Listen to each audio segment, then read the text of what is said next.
నేను దావీదు వేరు చిగురును, సంతానమును, ప్రకాశమానమైన వేగు చుక్కనై ఉన్నాను. ప్రకటన గ్రంథము 22వ అధ్యాయము 16వ వచనం.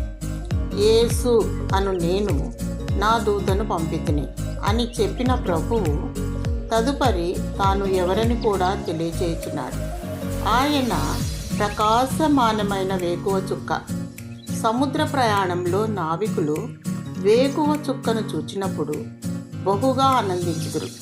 ముఖ్యంగా కటిక చీకటి, పెను తుఫాను వాతావరణంలో వేకువ చుక్క గొప్ప నిరీక్షణాస్పదముగా నుండును. నేడును క్రీస్తు మన జీవితంలో వేకువ చుక్కగా ఉన్నాడు. ఆయన మన హృదయమందలి కటిక చీకటిని తొలగించి పరలోకపు వెలుగును ప్రసాదించుచున్నాడు. సృష్టి ప్రారంభములో వెలుగు కలుగునుగాక అని సెలవీయగా వెలుగు కలిగెను.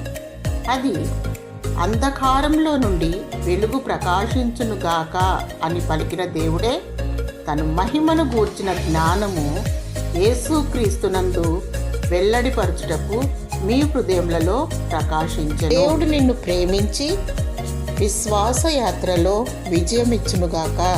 ఆమేన్.